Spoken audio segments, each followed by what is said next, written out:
Exactly. For simplicity, especially in the morning.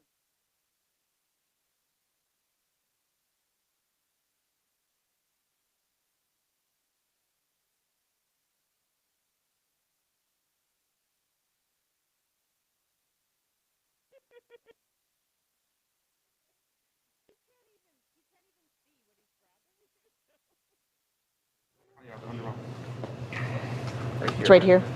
I will not take it.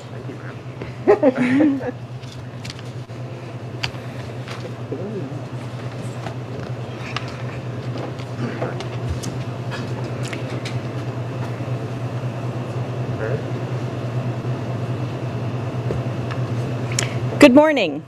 It's truly a great honor to be here today in my riding of Eglinton Lawrence, actually at the Yorkdale Shopping Mall in the Shoppers Drug Mart. And I want to thank our host here today, Neka Ezeriki, Leanne, and Daniel of the Shoppers Drug Mart location here. I'm delighted to be joined by my friends, Minister Lecce, our Minister of Education, and Minister McKenna, our Minister of Children and Women's Issues.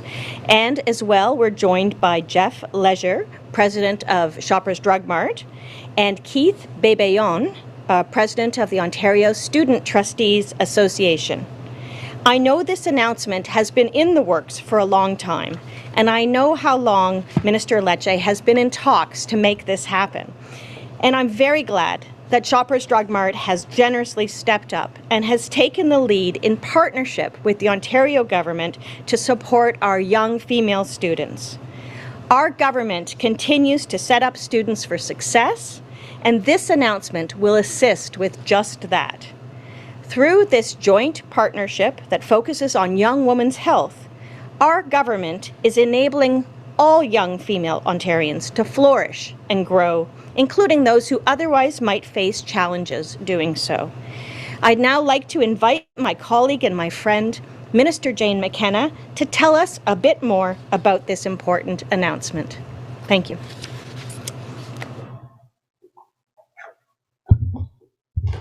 Thank you, MPP Martin, and good morning, everyone. Thank you all for being here today, and thanks to my colleague, Minister Lecce, for inviting me to speak at this important announcement. As the Associate Minister of Children and Women's Issues, one of my top priorities is ensuring that every woman and girl has the support they need to succeed in whatever path they choose to take. Sadly, the COVID-19 pandemic has caused economic distress for many families. More women and girls are having increased difficulty affording appropriate menstrual hygiene products. The inability to afford these necessary products is often referred to as period poverty. Period poverty can mean a number of things, including access to and the cost of menstrual hygiene products, as well as the stigmatization of periods, which can cause shame and lower self-esteem. All of these issues can impact the daily routines of girls and women, such as attending classes at school. According to the survey conducted by Plan International Canada, 63% of women and girls have regularly or occasionally missed an activity because of their period and concerns about not having to menstrual hygiene products or proper facilities. The report also noted that 1 in 7 young people aged 13 to 21 struggle to afford period products. No student should have to miss school because they do not have access to menstrual products. This creates a major barrier in providing an equal playing field. Our government is committed to reducing stigma and removing barriers surrounding periods so that every student can live up to their full potential. I will now turn it over to my friend and colleague, Minister of Education, Stephen Lecce, to provide more details on what we're announcing today. Thank you very, very much. Good morning. It's wonderful to be here at Shoppers, and I want to thank our partners for their participation today. I want to first off thank Jeff, the president of Shoppers Drug Mart, and Keith, the president of the Ontario Student Trustees Association, for joining us, for their respective leadership in making this announcement a possibility. And I want to give a shout out to my friend Jane McKenna, the Minister of children and women's issues, and the incredibly hardworking MPP, Parliamentary Assistant to the Minister of Health, Robin Martin, for their continued leadership in Ontario. I recognize that last year was not an easy one for children in this province, but every action we took was with their health and their safety top of mind. Throughout this pandemic, protecting our kids has been our number one priority. And we're fortunate this year that students are back in class where they belong, in large part thanks to the health and safety efforts we have undertaken to improve our schools. Today, we're taking another very positive step forward supporting the health and safety of students. Menstrual products are, of course, a necessity, not a luxury. For women and girls, ensuring that they have access to these products is key for their health and successful participation within school. But the reality is that some students cannot afford or access them, and this creates barriers. Yesterday, I was fortunate to speak with Keith, the president of the Ontario Student Trustee Association. Keith and his team of young leaders have been incredibly strong advocates to end period poverty in this province, to take action to help address this very real equity issue. And we spoke about a young girl who told him that she did not go to school for several days because she could not afford a menstrual product. The anxiety, the shame, the stigmatization that came with that was very real. And to think that we can take action today to help ensure every single child can go to school every single day with that confidence is something that is absolutely worth our efforts. We know it isn't an isolated problem either. As Jane just mentioned, 2/3 of women and girls have missed activities due to their periods, according to Plan International. 1/3 of students have chosen to sacrifice or go without purchasing menstrual products at all. For female students who cannot afford or access menstrual products, this has an impact on their education and their time within our schools. It means they miss school more often than their peers, that they find it challenging to fully participate in the classroom, and could even experience negative health effects such as infection and toxic shock syndrome and other overuse of single-use products. When women and girls cannot access the menstrual products they need, it can be a risk to their social and emotional well-being. What's more, we know that these many barriers faced by students are not always visible to those around them, including people who would be willing to support them, such as a parent or educator. Too often, young students and girls specifically suffer in silence, as this issue may not be one that they're comfortable identifying or talking about. And that makes access to menstrual products a fundamental issue of equity, of health, education, and safety. That's why today, I am proud to announce with my friends a new partnership with Shoppers Drug Mart that will help address the barriers associated with period poverty and promote a more equitable and inclusive learning environment for our students. Shoppers Drug Mart, in partnership with our government, has agreed to provide menstrual products to all 72 school boards and 4 isolate boards and our consortiums across this province. Through this partnership, our government with Shoppers Drug Mart will deliver a total of 18 million menstrual products across the province over the next 3 years, as well as 1,200 dispensers beginning this fall. With today's announcement, our province joins British Columbia, Nova Scotia, and PEI in the fight against period poverty within our schools. And many families we know will continue to struggle with the financial challenges as part of COVID-19. But this partnership today comes at a critical time. And it's an example of how we can work together with good corporate partners towards achieving positive outcomes for students. It aims to address the barriers for students accessing necessary menstrual products. And we're committed to supporting women and their empowerment and all students so that they can achieve their potential. And now, with that, and with a message of gratitude, I'm pleased to welcome Jeff Legere, the president of Shoppers Drug Mart, to offer remarks on behalf of our public-private partnership in this initiative. And again, I want to thank him for his leadership and his support for the Government of Ontario. Thank you.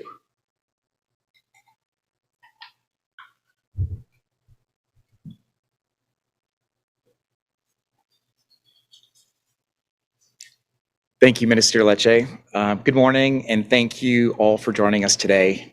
It is my honor to be here and to welcome such distinguished guests. Before I begin, I'd like to take a moment to thank our store team here at Yorkdale. and our associate owner, Neka Azriki. I appreciate your support and the use of the store during what I know is a very busy time with COVID vaccinations and testing and flu vaccinations just around the corner. Over the past year and a half, the health of Canadians has been front and center as we have collectively battled COVID-19 and done what we could to help protect our families, friends, and neighbors. But the health and well-being of Canadians has long been a focus of Shoppers Drug Mart. And particularly, the Love You by Shoppers Drug Mart program has worked to advance women's health for the past decade, supporting more than 450 charities annually across the country, empowering women to live life well. That's why this announcement is so important to us. Nearly 1/4 of Canadian women have at some point had inadequate access to period products. And for so many, this is an invisible issue. 78% of Canadians admitted that they were not at all familiar with the term period poverty, which means that many people don't know how to help. Today, we're doing what we can in a partnership with the Government of Ontario and our partners, Kimberly-Clark and Procter & Gamble. We will take another step in the journey to ensure more equitable access to period products. Shoppers Drug Mart will donate 1,200 dispensers and 18 million menstrual products for schools in underprivileged and at-risk neighborhoods across Ontario over the next 3 years. This will provide thousands of students with free access to period products and thousands who won't have to make a difficult choice. This announcement is part of a long-term commitment by Shoppers to raise awareness of this issue and create action in Canada to access, including through our participation in local campaigns like Tampon Tuesday, period product donations to Food Banks Canada, and by making period product dispensers available to homeless women in Toronto. We are proud to be part of this initiative and grateful to our store teams, our partners, and our customers for their support. Thank you. I'd like now to welcome Keith Bébillon, President of the Ontario Students' Trustee Association. Keith. Thank you, Jeff. Hi, everyone. I'm truly grateful to be speaking here today and to witness the great change that is being made by the Ministry of Education and Shoppers Drug Mart. As you know, I'm the president of the Ontario Student Trustees Association, l'Association des élèves conseillers de l'Ontario, where I currently advocate for the 2 million students of our province. One prevailing issue that has been present within our schools is period poverty, which impacts thousands of Ontario students daily. When transitioning into this role, I knew I would be placing a focus on my advocacy on menstrual equity, as it is a problem that needed to be solved a long time ago. There are millions of people within Canada that deal with menstruation, which ultimately affects their overall mental and physical well-being. No student should have to worry about whether or not they have access to products. They already have so much on their plates, and the lack of access should not be a burden on them. I remember almost 2 months ago, I was able to virtually meet Minister Lecce as an introductory to my role. Near the end of this call, Stephen had asked me what he should keep on his radar in regards to Osta Eco's initiatives. My immediate thought was tackling the lack of menstrual products in our schools because I've been listening to the concerns of my students, and I knew that this issue is something they would want me to acknowledge. Hearing this announcement being made today is something I've been dreaming of. Seeing these products being distributed within our schools allows our students to feel safer and more included within their school communities. The ministry is making the effort to ensure that the needs of our students are being addressed and making menstrual equity the top priority. We need to remember that at the end of the day, menstrual equity is a human rights issue. I thank the government for taking action, and I hope to continue dismantling the stigma that surrounds menstruation. The fight is far from over, but now we've seen progress. Thank you. I'd now like to invite Minister Lecce back to the podium.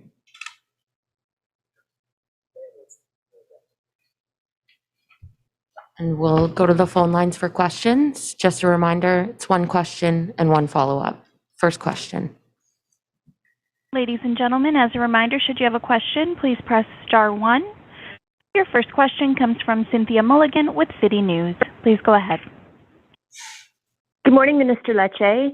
I'm sorry. I know that this is an announcement that many have been pushing for years. I'm just going to switch gears for a moment, though, of course, and turn to COVID. I wanted your comments on, we have 16% of schools have recorded cases. This is from data from the provincial website yesterday.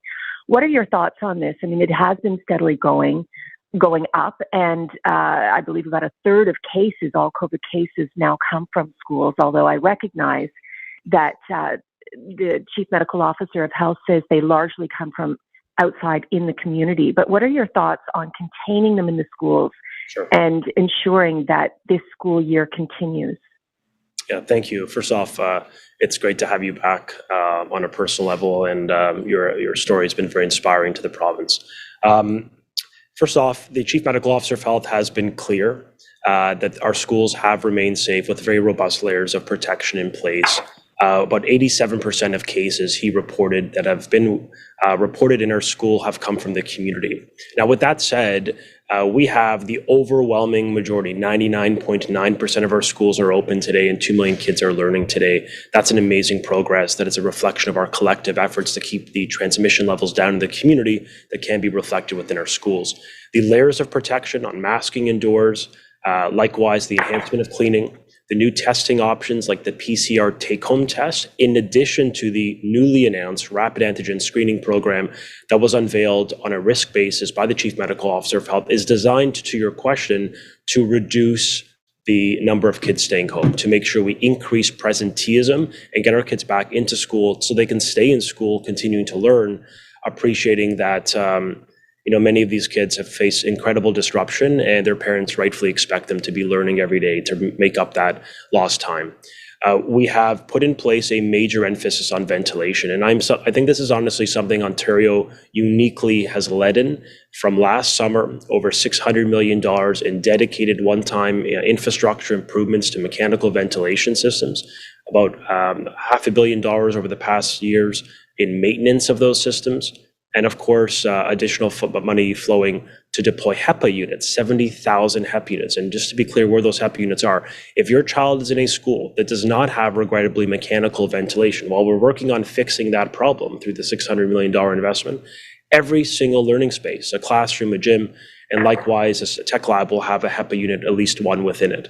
And then every elementary school will have them as well. We've really stepped that up, designed to reduce the spread, keep kids in school. And the Chief Medical Officer of Health and local medical officers of health have all acknowledged that the program to date is working, but we're taking nothing for granted, especially as children and families and individuals stay indoors more this fall. It's why we've introduced a rapid antigen screening program to help reduce cases from entering in the first place. So we're working in partnership with our pediatric hospitals and Dr. Moore, all designed to reduce disruption, maximize learning, keep these kids in class. Follow up? Thank you for that. I guess my question would be, your government has long been criticized for being reactive and not proactive. Why did it take this long to make the announcement about the testing in targeted schools? Why wasn't that in place before the school year even started, to give parents more peace of mind and to be on top of it before the cases started to rise? For sure. Cases did start to rise well before school opened in the province. They have been stable, relatively low, and that's an incredible feat. I mean, Ontario has one of the lowest case rates in Canada, in addition to one of the highest vaccine rates in Canada. I am proud of that. We as Ontarians should be proud of that in a nonpartisan manner. That took a lot of effort of our frontline staff and a lot of cooperation. So thank you to everyone who's rolled up their sleeves. They're part of the solution here. Now, with respect to timing, I mean, we launched for the beginning of school a massive improvement in air ventilation in every single one of our schools, achieved by the start. Better filtration, better filters, HEPA units, and mechanical ventilation projects complete, and many of which continue to be improved as we speak. On the take-home test for high school asymptomatic students, we launched that for the beginning of September to provide more options for families, to make it a bit easier on parents so that they can get their kids quickly back to class, as quick as humanly possible, to mitigate time out of class. And then, of course, with respect to the rapid antigen testing program, we all know that the Ontario Science Table put out a report in July cautioning against a broad-based asymptomatic testing program in Ontario. However, they did support a targeted approach, and the Chief Medical Officer of Health provided updated guidance to the government, and immediately upon receiving that guidance, we implemented and announced a plan this week that can help reduce case rates and ultimately help to identify cases before they enter our school.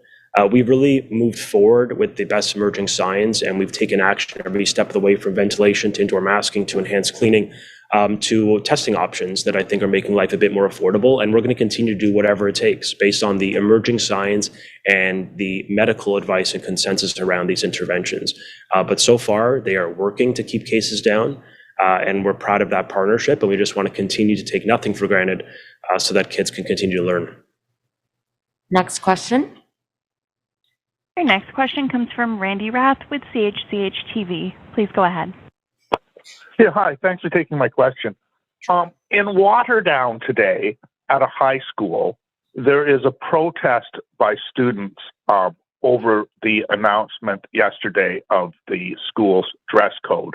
What has happened there is, a couple of days ago, there's an investigation into a sexual assault that took place at that school.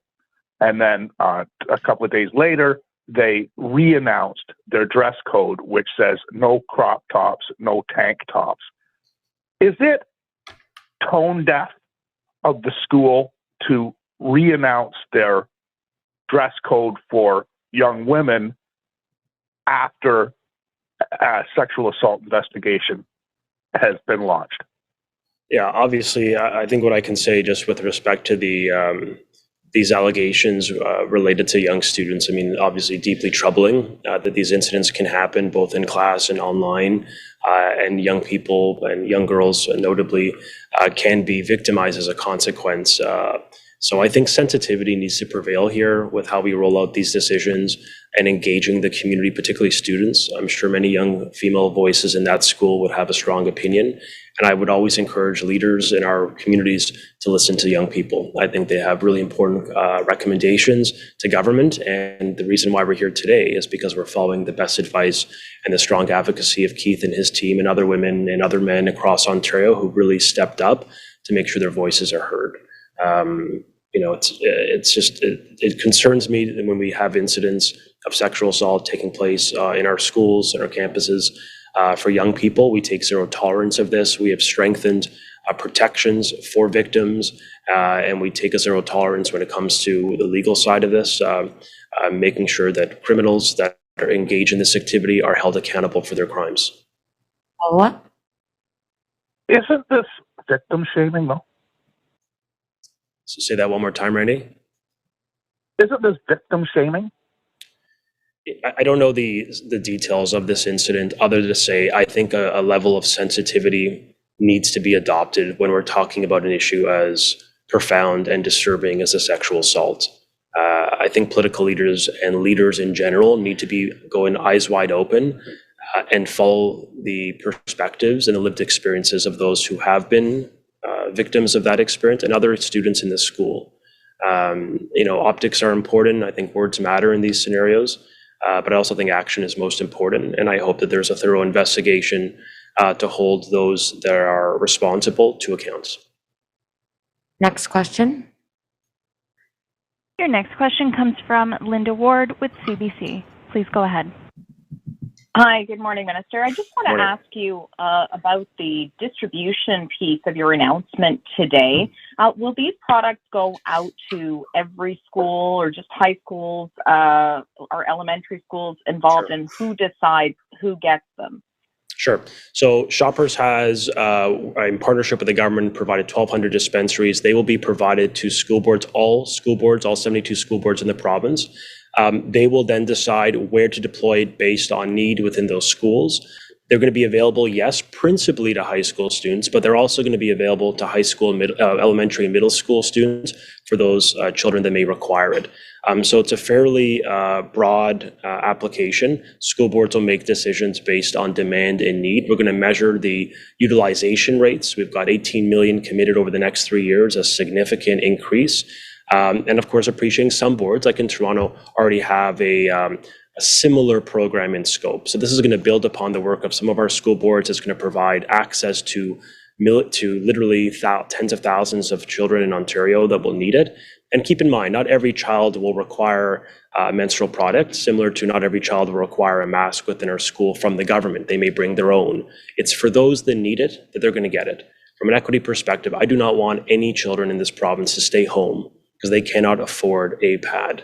That's just not, in Canada in 2021, I think all of us could agree that is inconceivable, that there are kids that are staying home as a consequence of the social and economic pressures of owning menstrual products. It's obvious. This is not a luxury. This is a necessity. And it's the reason why we partnered with Shoppers to expand access and support those most in need. Follow up, and this will be the last question. I understand this is pads first. Will other sanitary products be available, and if so, when?